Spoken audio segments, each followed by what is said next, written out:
Olá pessoal, tudo bem? Quero hoje compartilhar com vocês, mais uma vez, a palavra de Deus que se encontra em Jeremias, no capítulo de número 7 e verso de número 1, que diz assim a palavra do Senhor. Deus começa a conversar com Jeremias, dizendo: a palavra que foi dita a Jeremias pelo Senhor, dizendo: põe-te à porta da casa do Senhor e proclame ali esta palavra, dizendo: ouve a palavra do Senhor, todos de Judá, vós os que entrais por estas portas, para adorarem ao Senhor. Assim diz o Senhor dos Exércitos, o Deus de Israel: melhorai os vossos caminhos e as vossas obras, e eu vos farei morar neste lugar. Meus queridos irmãos e amigos que vão estar assistindo este vídeo, esta é uma passagem e uma palavra muito forte que Deus traz no tempo de Jeremias para falar com o povo de Judá, com o povo de Israel naquela época. Sabemos nós que o povo de Israel estava andando em caminhos que não agradavam a Deus. Este povo andava pelos seus próprios conselhos, seus próprios costumes, como no capítulo de número 2, se não me falha a memória, isso, e no verso de número 4 e 5, Deus vai estar falando com o povo de Israel, fazendo uma pergunta para eles, dizendo: o que os seus pais viram em mim? Qual foi a maldade que seus pais viram em mim, para que viesse a abandonar os meus caminhos, para seguir os caminhos dos caldeuses, ou para seguir os seus próprios conselhos? Deus faz esta pergunta para o povo de Israel. Vamos conferir no capítulo de número 2, verso de número 4 e 5, que diz: ouve a palavra do Senhor, ó casa de Jacó, e todas as famílias da casa de Israel.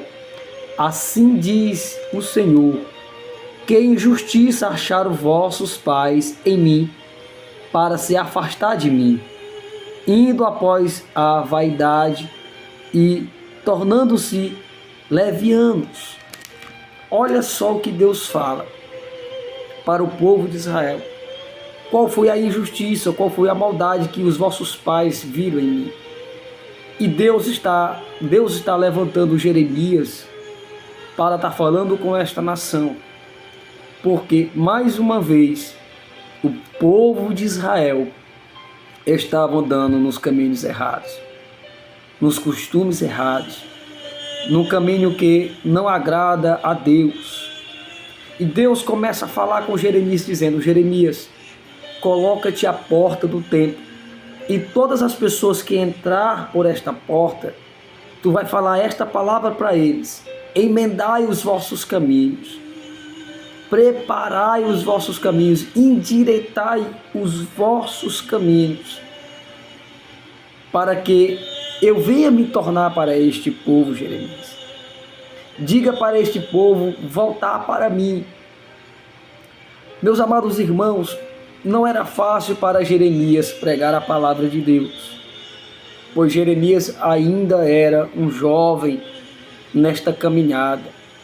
Nós observamos que no capítulo de número 1 e de verso de número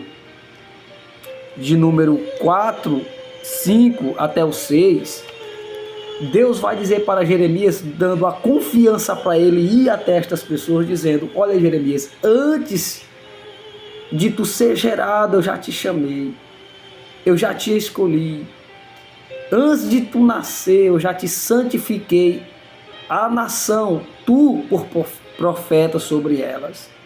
Então não temas. Jeremias, conversando com Deus, ele disse: Senhor, mas eu sou menino, não sei falar. E Deus fala assim: não digas que você é menino, porque aonde eu te mandar, tu irás e falarás, e eu estarei contigo para te proteger e te livrar de todos os males. Então Jeremias, obedecendo a palavra do Senhor, ele começou a pregar a palavra de Deus, se colocando à porta do templo, e todas as pessoas que passavam, Jeremias dizia: olha, endireitai os vossos caminhos, larga o pecado, Deixa o pecado de lado. Volte-se para Deus. Por que Jeremias pregava esta palavra para o povo endireitar os caminhos? É porque o pecado, pessoal, o pecado faz separação de Deus para com o homem. O pecado torna-se um muro ou uma barreira que impede o acesso do homem até Deus. Por isso que Deus pede para mim, Deus pede para você, Deus pede para toda a humanidade endireitar os caminhos, endireitar suas veredas, para que o homem venha se achegar a Deus, para que Deus venha conversar com o homem novamente. Assim como era no início, no Jardim do Éden, que a Bíblia relata que Deus descia do céu, falava com Adão, caminhava no jardim com Adão, até que um certo dia Adão pecou, Adão e Eva pecaram contra Deus. A Bíblia diz que Deus, quando desce ao jardim, ele fala: Adão, Adão, cadê ele? Adão está escondido, envergonhado, porque estava nu, porque tinha pecado, e não poderia se achegar a Deus, por causa da sua vergonha, por causa da sua nudez. O pecado, pessoal, ele faz isso. O pecado, ele traz vergonha. O pecado, ele deixa o homem nu. O pecado afasta o homem de Deus. Adão, até ontem, nesta palavra, dos irmãos entender, antes de pecar, até ontem ele andava com Deus. Mas a partir do momento que ele pecou, o amanhã já tornou-se separação. Uma vez que antes do pecado Adão andava com Deus, antes do pecado ele falava com Deus, ele via Deus face a face. Depois do pecado houve separação e nunca mais Adão falou face a face com Deus, por causa do pecado. O pecado, ele traz ruína, traz destruição. O pecado traz separação. O pecado traz desgraça à vida daquele que quer viver uma vida errante. E Deus, o que Deus mais quer é se aproximar de mim, é se aproximar de você. Mas Ele só consegue se aproximar de nós se nós abandonar essa vida de pecado, essa vida de erro, essa vida que não agrada a presença do Senhor. Porque nós também sabemos que se Deus se apresentar a nós, nós ainda sendo pecadores, certamente nós vamos morrer, nós vamos perecer, porque Deus é santo, santo e santo.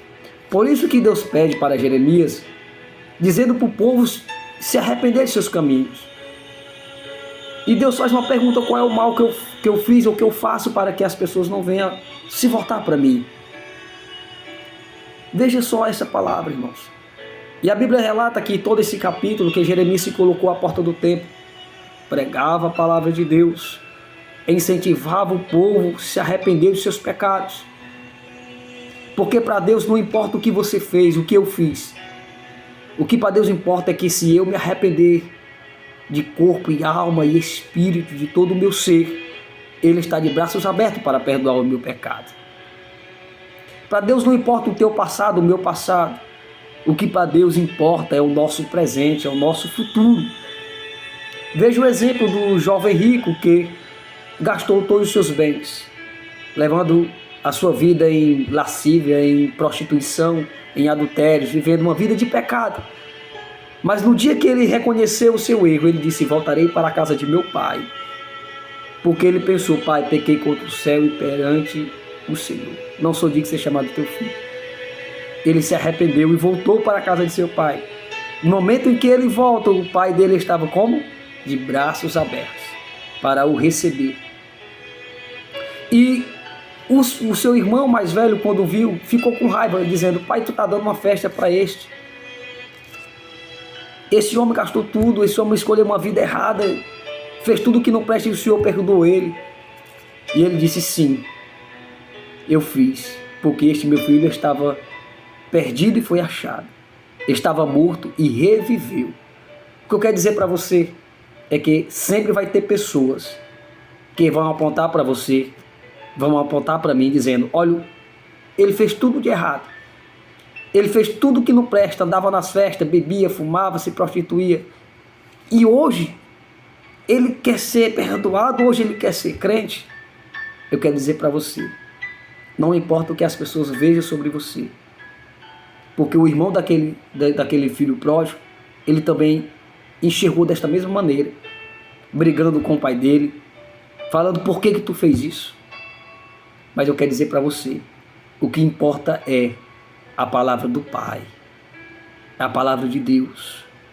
Se Deus nos perdoou, amém. Não importa o que as pessoas pensam de mim ou pensam de você.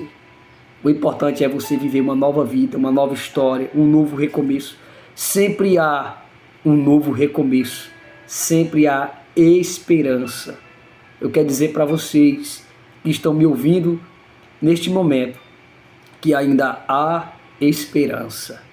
Então, Jeremias se coloca à porta do templo, proclama ali a palavra de Deus, mas o povo não deram ouvido à voz de Jeremias, ou a voz de Deus que ecoava através do som da boca de Jeremias. O povo mesmo assim endureceu o coração, escolhendo viver uma vida errante, uma vida que não agradava a Deus. Por isso que no verso 16 do mesmo capítulo 7, Deus vai olhar para Jeremias e dizer assim: Jeremias, tu, pois, não ores por este povo, nem levantes por ele clamor ou oração, nem me importunes, porque eu não vou mais ouvir, não te ouvirei. Porque Deus já tinha dado o recado, Deus já tinha usado Jeremias.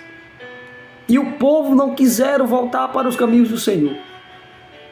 E Deus, com uma palavra muito forte, diz para Jeremias: não é para tu orar mais por este povo, Jeremias. Não é para tu mais orar por este povo. Porque eu não vou ouvir mais os teus clamores e as tuas orações por causa deste povo. Eu quero dizer para você, meu irmão, meu amigo e minha amiga que vai estar ouvindo esse vídeo ou assistindo este vídeo. Deus, ele é amor. Sim, mas primeiro ele é justiça. Ele é justiça. Assim como nós seres humanos tem um momento em nossa vida que nós dizemos assim: chega, já chega, basta. Deus também é assim. Deus olha para este povo, viu que este povo não queria nada. Deus olha para Jeremias e disse: para, Jeremias, não ore mais por este povo, porque não é eu que preciso deste povo. É eles que precisam de mim. Então não ore mais. Eu não vou te ouvir, Jeremias. Então a Bíblia relata que Jeremias, conhecido como um profeta chorão, ele chorava por este povo. Ele clamava por este povo. E Jeremias se entristeceu, porque como um verdadeiro homem de Deus, como pastores, como obreiros que são verdadeiramente servos do Senhor, ao ouvir uma palavra dessa, ele chora. Por quê? Porque o verdadeiro cristão, ele vive em espírito e ele sabe que esta é a palavra de Deus e ele se preocupa porque a eternidade sem Deus é coisa ruim, não é bom. Então ele se preocupa de fato com as pessoas. E Jeremias chora. Diz: e agora? Porque a única solução do problema deste povo era Deus. E Deus tinha falado para Jeremias não orar mais por este povo, porque Deus não iria mais ouvir a oração de Jeremias. Porque em Mateus também, no capítulo de número 23, verso 37, a Bíblia vai dizer: Jerusalém, Jerusalém, que mata os profetas que te são enviados. Quantas vezes eu não quis te ajuntar, como a galinha ajunta os petinhos debaixo de suas asas. Deus sempre quis ajuntar o seu povo. Deus sempre quis ter intimidade com o seu povo novamente. Mas é nós, seres humanos, que se afastamos de Deus, que deixamos Deus de lado. Deus olhando e vendo a tristeza no coração de Jeremias. Deus tem um plano para resgatar essa humanidade ou aquela nação. A Bíblia também vai relatar, meus amados irmãos, que Jeremias, muito triste, Deus fala com Jeremias mais uma vez no capítulo 18, do mesmo livro de Jeremias, dizendo: Jeremias, desce à casa do orelho, Eu quero falar contigo ali. A Bíblia diz que Jeremias desceu à casa do oleiro, quando de repente de longe ele viu o oleiro amassando um barro em cima de uma rodana. A Bíblia relata que Deus diz assim: observa, Jeremias, o que aquele homem está fazendo com aquele barro. De repente aquele oleiro ele faz um vaso, quando de repente o vaso que estava na mão do oleiro se quebrava. Deus disse: observa, Jeremias, fica atento para você ver o que ele está fazendo. Quando de repente ele pega um vaso que foi quebrado, ele amassa novamente, coloca água sobre aquele barro, coloca em cima de uma rodana e começa a amassar, começa a girar, gira, quando de repente ele faz um vaso perfeito e agradável, sem nenhum defeito. Deus disse para Jeremias: assim, Jeremias, sois vós, a casa de Israel, em minhas mãos. Eu faço assim com este povo. Eu posso quebrar eles e também posso refazer. O que Deus queria transmitir para Jeremias era: não se preocupe, Jeremias, pois eu tenho um plano para resgatar este povo. Eu tenho um plano, mas primeiro eles precisam passar pelo um aperto. Eles precisam ser amassados, eles precisam ser oprimidos um pouquinho, para que eles venham a saber quem é o Deus de Israel. A Bíblia relata que Deus levantou um grande inimigo chamado Nabucodonosor, que cercou toda aquela cidade, a região de Judá, toda Jerusalém, quebrando toda a cidade e levando o povo cativo para a Babilônia. Olha só, passando-se 70 anos ali no cativeiro, na Babilônia, Deus começa a moldar, assim como o oleiro estava moldando aquele vaso, aquele barro, para fazer um vaso conforme o seu querer. Deus estava durante esse tempo todo trabalhando sobre todo o povo de Israel, mostrando também o que ele falou para o profeta Ezequiel no vale de ossos secos. Tu vês esse exército de ossos, Ezequiel? Sim. Por acaso ele pode reviver? Sim, Senhor. Tu sabe, ele profetiza, porque todos aqueles ossos, o exército de ossos, era o povo de Israel, que estava morto na presença de Deus. Ou seja, era o vaso quebrado na mão do oleiro. Mas Deus disse: eu vou refazer de novo. O vaso que não é de honra, eu vou fazer ele ser honrado. Ele vai ser um vaso de honra agora, e não de desonra. E Deus trabalha na vida do povo, transforma o povo novamente, e o povo começa a se voltar para Deus. Eu quero dizer para você: não importa o que você fez ou o que você deixou de fazer, se você escolher hoje servir o Senhor, Deus é perdoador de pecados. Ele é aquele que pega os nossos pecados, joga no lago de esquecimento, e do nosso pecado Ele não lembra jamais. Ainda há esperança. Uma árvore cortada, apenas cortada, ao cheiro das águas ela brota. Você começa a regar uma árvore que é cortada, ela cria brotos e galhos novamente. Agora, quando a árvore é arrancada pela raiz, aí não tem mais jeito. Mas ainda tem esperança para mim, tem esperança para você. Que Deus em Cristo Jesus nos abençoe hoje e sempre. Amém e graças a Deus.